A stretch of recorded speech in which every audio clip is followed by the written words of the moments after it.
Olá, canal Old Waycast. Sigamos a leitura de Economia e Ética de Lutero.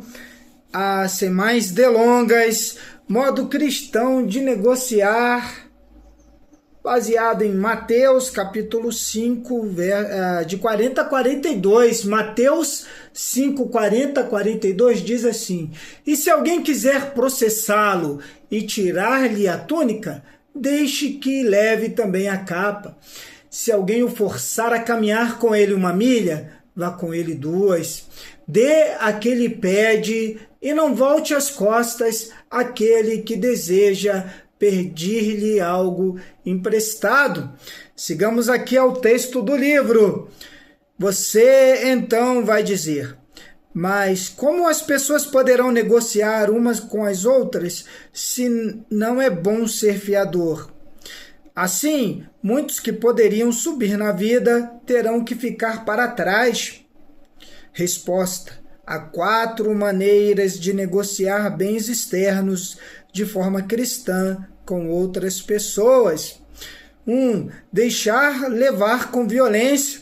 A primeira é deixar que nos tomem e roubem nossos bens, como Cristo ensina em Mateus 5,40. Se alguém te tira a túnica, deixe-lhe também a capa e não a exijas de volta. Esta forma de agir naturalmente não vale nada entre os comerciantes. Ela também não foi considerada nem pregada como ensinamento cristão de validade geral, mas como um conselho e uma boa recomendação aos sacerdotes e perfeitos. Aliás, estes agem menos dessa forma do que qualquer comerciante. Verdadeiros cristãos agem assim, pois sabem que seu Pai no céu prometeu com certeza em Mateus 6,11 dar-lhes hoje o pão de cada dia. Como se agisse dessa forma, não só deixariam de acontecer numerosos abusos em todos os negócios, mas muitos nem se tornariam comerciantes, pois a razão e a natureza humana têm o maior medo e fogem desse risco e prejuízo. Dar a quem pede. A segunda maneira cristã de negociar é dar gratuitamente a todos aqueles que precisam, como Cristo também ensina em Mateus 5,42. Isto é um ato absolutamente cristão, por isso não é muito valorizado entre as pessoas. Também aí seria reduzido o número de comerciantes e negócios se estivesse em uso, pois quem coloca essa maneira em prática realmente precisará agarrar-se ao céu e confiar sempre nas mãos de Deus e não em seu estoque ou bens. Ele sabe que Deus vai querer e irá alimentá-lo, mesmo que todos os cantos já estejam vazios, pois ele sabe que é verdade aquilo que Deus diz a Josué: não te deixarei, nem te desampararei. Josué 1,5. Como se diz, Deus tem mais do que pode distribuir, mas para isso é preciso ser um cristão autêntico, esse tipo raro sobre a terra, ao qual o mundo e a natureza não dão a mínima.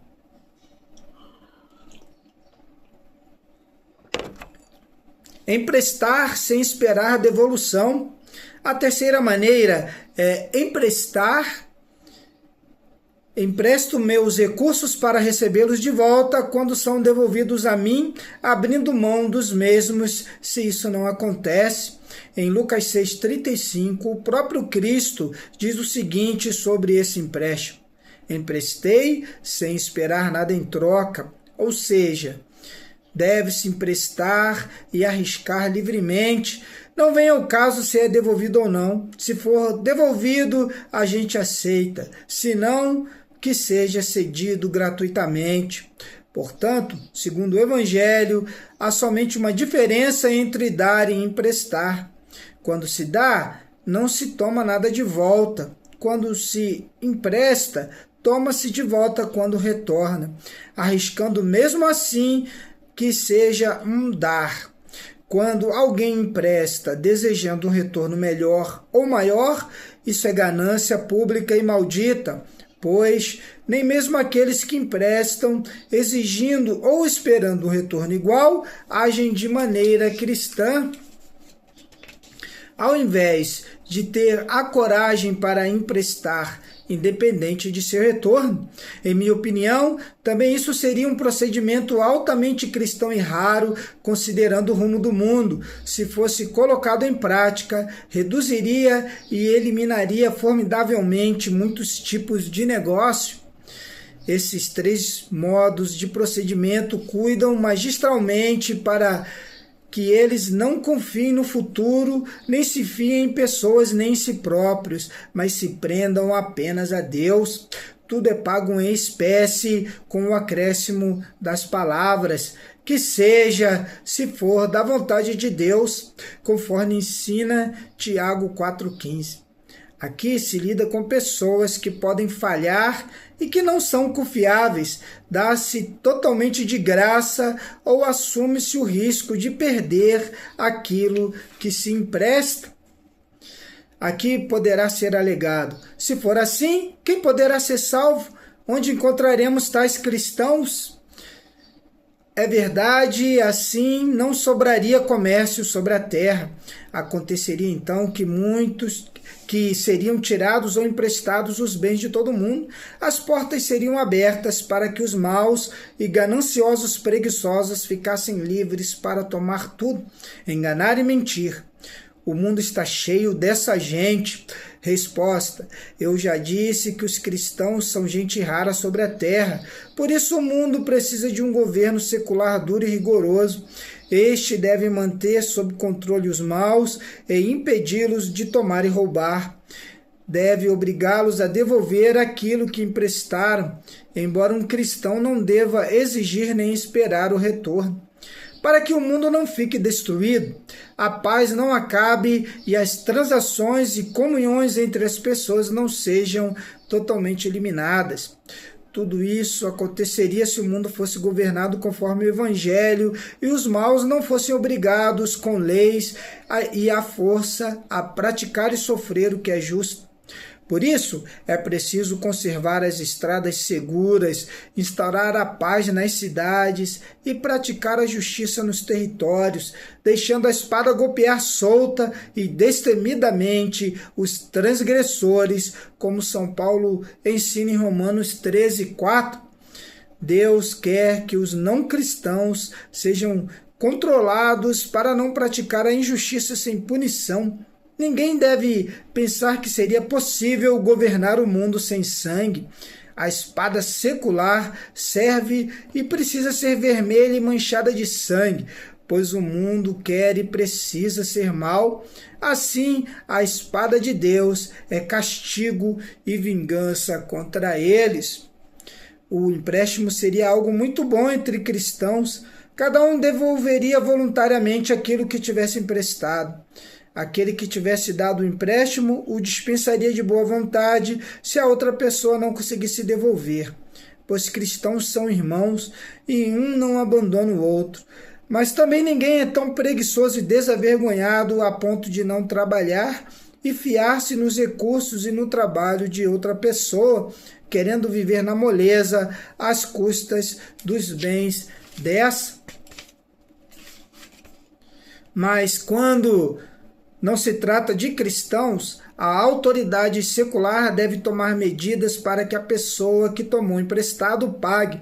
Se ela não fizer isso e for omissa, o cristão deve aguentar esse roubo, como São Paulo diz em 1 Coríntios 6:7, porque não sofreis antes a injustiça. O não cristão deve reclamar, exigir e fazer como quer. Ele não tem consideração porque é não cristão e não observa o ensinamento de Jesus.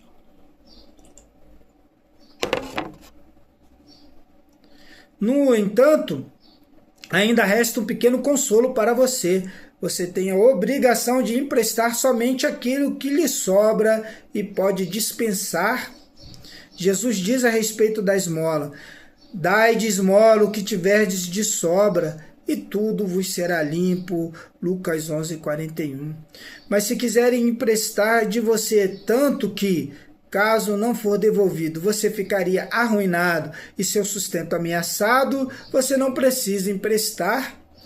Antes de mais nada e em primeiro lugar, você tem a obrigação de providenciar o sustento de sua esposa, filhos e empregados. Não pode privá-los daquilo que lhes cabe de sua parte. Por isso, a melhor regra é esta: se aquilo que pedir emprestado a você for demais, é melhor dar algo gratuitamente, ou então emprestar o que lhe parece possível, e tanto quanto você pode arriscar, caso for perdido. João Batista não disse: quem tiver uma túnica deve doá-la. Ele disse: quem tiver 2 túnicas, dê uma a quem não tem, e quem tiver comida, faça o mesmo. Lucas 3:11. Comprar e vender. A 4ª maneira de negociar bens é comprar e vender pagando em dinheiro ou mercadoria. Quem quiser agir dessa forma deve saber que não pode confiar no futuro, mas somente em Deus. Deve saber também que está lidando com seres humanos que certamente vão falhar ou mentir. Por isso, o mais aconselhável é o seguinte: quem vende não deve emprestar nem aceitar fiador, mas exigir pagamento em dinheiro. Mas se quiser emprestar, então deve emprestar aos cristãos. Caso contrário, deve assumir o risco de perder e não emprestar mais do que iria querer dar gratuitamente, sem ameaçar seu sustento. Ou, se o governo ou a ordem secular não lhe garantirem o retorno, deve considerá-lo perdido. Deve evitar ser fiador de alguém. É melhor dar gratuitamente o que estiver dentro de suas possibilidades. Este seria um comerciante autenticamente cristão. Deus não o deixaria na mão, pois este confia de modo tão maravilhoso e com alegria arisca, e faz negócios com seu próximo de pouca confiança. Se não houvesse a fiança no mundo e fosse comum emprestar evangelicamente, negociando apenas em moeda corrente ou com mercadoria disponível, então os maiores e mais perigosos riscos, falhas e problemas do comércio estariam eliminados. Seria simples lidar com todos os comerciantes, o que também facilitaria o combate a outros vícios pecaminosos. Pois se não existisse a prática da fiança e do empréstimo sem risco, muitos que confiam em empréstimos e fianças e de dia e de noite procuram subir na vida, teriam que ser mais humildes e consumir menos. Por isso, todos querem ser comerciantes e enriquecer. A consequência inevitável disso são as numerosas falcatruas, malícias e espertezas atualmente em voga entre os comerciantes. Já não tenho mais esperanças de que tudo isso melhore. Na verdade, tudo está muito sobrecarregado com maldades e fraudes. Deixa de ser sustentável a longo prazo, terá que cair por si mesmo. Com isso, quero ter desaconselhado e informado sobre todas essas práticas formidáveis, devassas e difundidas dos comerciantes. Imagine se tivéssemos que permitir que cada um vendesse sua mercadoria tão caro quanto quisesse e que emprestar o empréstimo sob fiança e a necessidade de fiador fossem justos, aconselhando e ensinando, mesmo assim, como agir de forma cristã, preservando uma consciência sã e tranquila. Isso seria o mesmo que aconselhar e ensinar o que o injusto é justo, o mal é bom e que se pode viver e agir segundo a Escritura Sagrada e ao mesmo tempo contra ela. Estes 3 erros, cada um vender tão caro quanto quer, o empréstimo e a fiança, são as 3 fontes de onde brota todo tipo de crimes, injustiças, fraudes e espertezas por toda parte.